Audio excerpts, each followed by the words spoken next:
Bismillahirrahmanirrahim. Assalamu alaikum.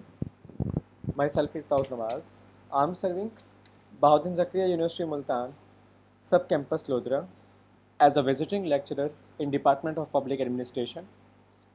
I'm teaching the course of Financial Accounting in class BPA 4th semester. Hopefully students आप लोग खैरियत से होंगे और अल्लाह ताला आप लोगों को जो है अपने हिफ्ज़ अमान में रखे, आमीन। आप लोगों के लिए बहुत सी दुआएं। आज के जो हमारा लेक्चर नंबर 9 है वो है कैश बुक के बारे में। तो आज हम अपने लेक्चर में कैश बुक को डिस्कस करेंगे कि कैश बुक क्या होती है। The cash book is a book of original entry in which transactions relating only to cash receives and payments are recorded in detail. ठीक है, कैश बुक जो है वो एक ऐसी बुक होती है जो कि ओरिजिनली एंट्रीज कर रही होती है कि जो ट्रांजैक्शंस जो हैं कैश रिसीव्ड्स, ठीक है, और कैश पेमेंट्स से जो रिलेटेड होती हैं उसकी वो प्रॉपर क्या होती है, रिकॉर्डिंग हो रही होती है उसमें। ठीक है, इसी के साथ साथ जब आपके पास कैश रिसीव होगा तो वो डेबिट साइड पर और लेफ्ट हैंड साइड पर वो एंटर्ड होगा। Similarly when cash is paid out the same is recorded on credit और right hand side of the cash book. यानी कि जब कैश पेड आउट हो जाएगा, पे हो जाएगा, तो वो रिकॉर्ड होगा क्रेडिट साइड पे और वो राइट हैंड साइड पे लिखा जाएगा आपकी कैश बुक के।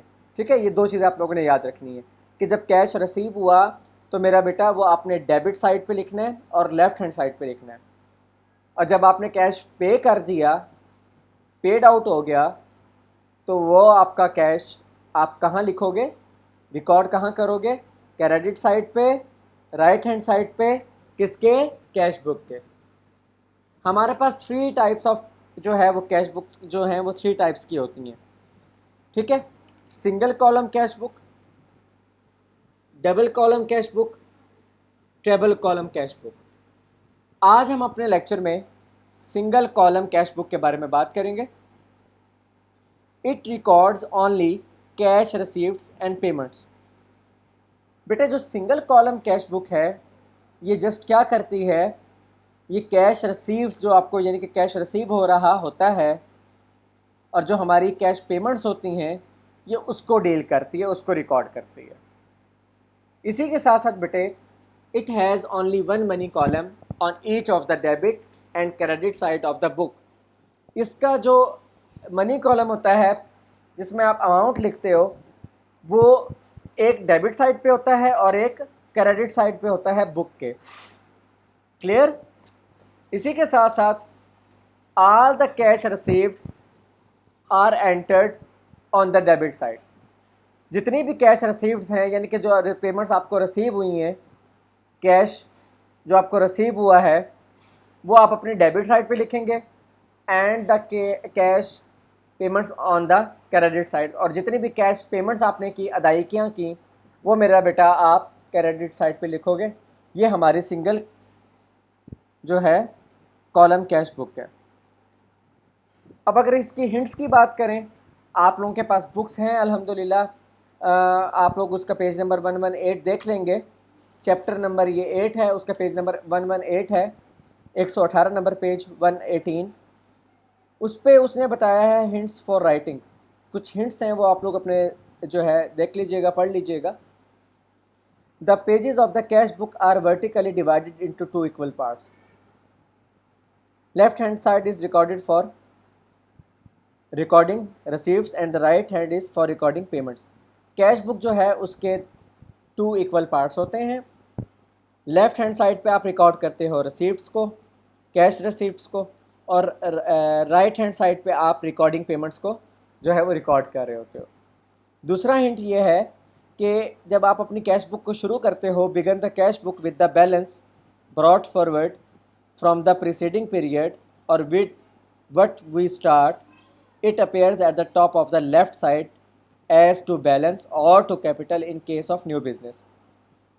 जब भी आप अपनी कैश बुक में स्टार्ट करेंगे लिखना तो आप उसके क्या करेंगे, लेफ़्ट साइड पर, बाएं हाथ पर लेफ़्ट साइड पर टू बैलेंस ब्रॉट डाउन से स्टार्ट करेंगे, यानी कि टू बैलेंस B/D।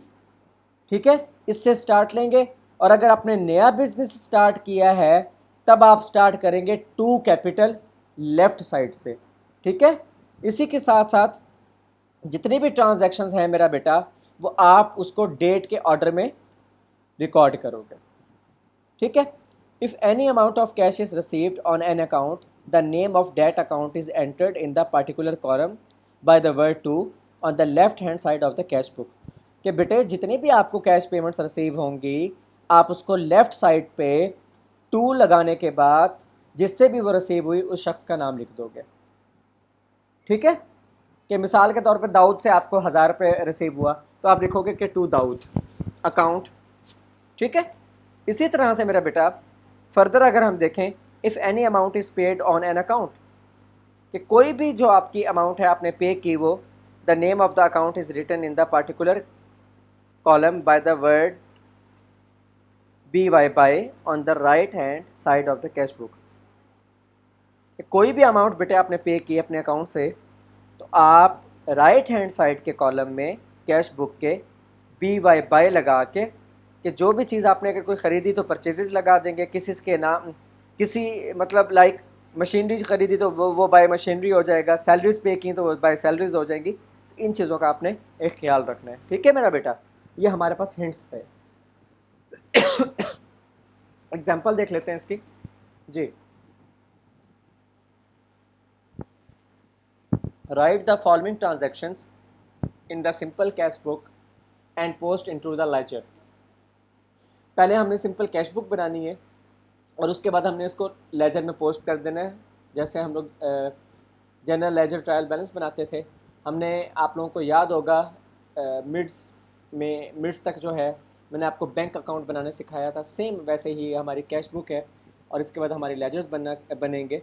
तो सबसे पहले हम इसका जो है देख लेते हैं कि हमारे पास एंट्रीज़ क्या है। और ये एग्जांपल जो है वो पेज नंबर 119 पे है। पहली एंट्री है जनवरी 1 को कैश इन हैंड, यानी कि कैश आपके पास आया, कैश आपके पास है, ठीक है ना, 15,000 रुपये का। जब कैश आपके पास है इसका मतलब वो क्या आएगा, वो इस साइड पे आएगा, डेबिट साइड पे। और कैश बुक बनाने का तरीकाकार बिल्कुल सिंपल है, डेट, पार्टिकुलर्स, VNLF। अगर आप VNLF ना लिखें, अमाउंट लिख दें, दैट इज़ इनफ, ठीक है। इसी तरह से क्रेडिट साइड और वहाँ पे डेट, पार्टिकुलर्स और अमाउंट, जैसे कि हम अपना लेजर बनाते होते हैं सेम वैसे आप लोगों ने इसको बना लेना है, ठीक है। जैसे मैंने आपको लेजर बनाने सिखाया था वैसे। जी मेरा बेटा, जनवरी 1 को वो कहता है कैश इन हैंड, कैश आपके पास है 15,000 रुपये का। जब कैश हमारे पास होता है तो आपको पता है डेबिट साइड पे आएगा। जब डेबिट साइड पे आएगा तो हमने स्टार्ट कहाँ से करना है, रूल क्या था कि टू बैलेंस ब्रॉड डाउन से, ठीक है। तो टू बैलेंस ब्रॉड डाउन 15,000 रुपये का हमारा डेबिट साइड पे आ गया। दूसरी एंट्री है 6 जनवरी की, परचेज्ड गुड्स फॉर कैश 2,000 रुपये। 2,000 रुपये कैश पर चीज़ें ख़रीदी। जब चीज़ें ख़रीदी तो कैश गया, तो वो क्या होगा, वो क्रेडिट हो जाएगा, यानी कि जो चीज़ हमसे जा रही है वो हमारे पास क्रेडिट हो रही है। तो बाय परचेजेस अकाउंट 2,000 जो है वो क्रेडिट हो जाएगा। इसी की तरह से बेटे 16 जनवरी को रिसीव्ड फ्रॉम अकबर, अकबर से कोई पैसे आने होंगे, ज़ाहिर बात है कैश बुक की बात हो रही है तो कैश ही आ रहा होगा ना। जब कैश बुक की बात कर रहे हो तो कैश ही है। तो received from cash, received from Akbar, जब अकबर से कोई चीज़ आई है वो मतलब कैश ही है। ऑफ कोर्स हम कैश बुक की बात कर रहे हैं, तो 16 तारीख आप डेबिट साइड पे डालेंगे। जब आपके पास कोई चीज़ आ रही है तो आपका अकाउंट डेबिट हो रहा है, ठीक है। असलम से आपको रिसीव हुआ है तो 3,000 रुपये से आपका अकाउंट डेबिट हो गया। इसी के साथ बेटे 18 तारीख को आपने बाबर को पे किया 1,000 रुपया। जब बाबर को पे किया तो वो चीज़ जा रही है, जब जा रही है तो वो क्रेडिट साइड पे आएगा, बाय बाबर 1,000। कैश सेल्स, यानी कि कैश आपने जो है ना वो अपनी सेल्स की है और कैश अमाउंट आपने रिसीव की है। कैश सेल्स का मतलब ये होता है कि आपने कैश की बुनियाद पर कोई चीज़ें बेची हैं। जब बेची हैं तो आपके पास कोई चीज़ आ रही है, जब कोई चीज़ आ रही है तो वो डेबिट साइड पे रिकॉर्ड होगी, यानी कि टू सेल्स अकाउंट 4,000 से आपका डेबिट हो जाएगा 20 तारीख को। 25 तारीख को आपने क्या किया, आपको कुछ स्टेशनरी की ज़रूरत थी तो पेड फॉर स्टेशनरी, इसका मतलब आपने कैश पे किया स्टेशनरी ख़रीदने के लिए 60 रुपये की। तो 25 तारीख को बाय स्टेशनरी अकाउंट मेरा 60 रुपये का अकाउंट क्रेडिट हो गया कि मेरे से वो रकम चली गई। 30 तारीख को मैंने पेड की सैलरीज़ 1000 रुपीज़ की। जब 1000 रुपीज़ की सैलरीज पे की, कैश मेरे पास से चला गया। जब कैश मेरे पास से चला गया तो बेटा वो 30 तारीख की एंट्री बाय सैलरीज अकाउंट्स की 2000 से क्रेडिट हो जाएगी। 31 तारीख को क्या हुआ? 31 तारीख को ऑफिस फर्नीचर मैंने 2200 रुपये का ख़रीदा। जब मैंने 2200 रुपये का 31 तारीख को फर्नीचर ख़रीदा तो वो मेरे पास से मेरा बेटा क्या हो गया? चला गया, कैश चला गया। जब कैश चला गया तो वो क्रेडिट हो गया। अब आपने क्या करना है, आपने दोनों साइड की अमाउंट चेक करनी है कि कौन सी साइड में अमाउंट ज़्यादा है और कहाँ पे कम है। जब हमने डेबिट साइड की अमाउंट को टोटल किया 15,000 और 3,000 और 4,000, तो ये हमारे पास टोटल आ गई 22,000। आपने एंड में लिख देना है 22,000। ठीक है मेरा बेटा? 22,000 वो है, क्रेडिट साइड के जमा करते हैं 2,000, 1,000, 60, फिर 1,000, फिर 2,000, तो ये मेरा बेटा बनती है 6,060। तो 6,060 22,000 में से बहुत ज़्यादा कम है, तो हम क्या करेंगे, क्रेडिट साइड पे कर देंगे बैलेंस बैलेंस कैरिड डाउन। जब बैलेंस कैरिड डाउन करेंगे तो 22,000 में से 6,060 निकाले तो बाकी बचे 15,940। तो वहाँ पे बराबर करने के लिए बैलेंस कैरिड डाउन किया क्रेडिट साइड पे 15,940 का, तो ये हमारे पास 22,000 बन गया। साथ ही हम अपनी डेबिट साइड पे अपनी याद दहानी के लिए लिखेंगे कि हमने 15,940 का जो है डेबिट साइड पे आप लिखोगे कि बैलेंस ब्रॉट डाउन हुआ। ठीक है ना? क्लियर? ये इस तरह से एंट्रीज होंगी। अगर कैरिड डाउन हुआ है तो वो डेबिट साइड पे ब्रॉट डाउन हो जाएगा। अगर डेबिट साइड पे ब्रॉट डाउन है तो वो डेबिट साइड पे क्रेडिट जो है वो कैरिड डाउन हो जाएगा टोटल अमाउंट के बाद। आप लोगों ने ये बात याद रखनी है।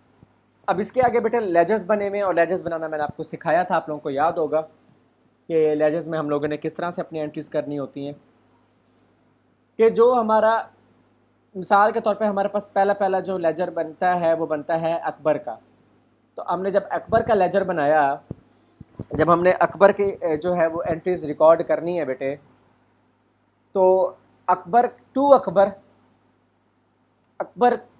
क्या क्या किया था अकबर से कि रिसीव्ड की थी, कोई चीज़ रिसीव की थी, तो वो हमारे पास क्रेडिट साइड में जाके बाय कैश हो जाएगी।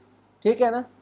कि रिसीव्ड फ्रॉम अकबर, इसका मतलब है अकबर से हमें कैश आया था, तो वो क्रेडिट साइड पे हम जाके उसको बाय कैश कर देंगे। जो डेबिट साइड की एंट्रीज़ हैं वो क्रेडिट साइड पे बाय कैश हो जाएंगी, और जो क्रेडिट साइड की एंट्रीज़ हैं वो डेबिट साइड पे क्या हो जाएंगी, टू जो है कैश हो जाएंगी। तो ये रूल मैंने आपको पहले भी बताया था जब हमारा मिड्स हो रहा था, ये आपको दोबारा भी बता दिया है कि डेबिट साइड के क्रेडिट साइड पे बाय के साथ और क्रेडिट साइड की बाय वाली डेबिट साइड पे टू के साथ। इसी तरह से दूसरी हमारी थी सेल्स अकाउंट की। सेल्स अकाउंट में 4,000 डेबिट हुआ था, तो हम इसको क्रेडिट साइड पे बाय कैश करके 4,000 कर देंगे। इसी तरह से 6 जनवरी को परचेजेस अकाउंट क्रेडिट हुआ था, तो वो यहाँ पे हम अपने पास जब परचेजेस अकाउंट का लेजर बनाएंगे तो वो टू कैश 2,000 डेबिट हो जाएगा।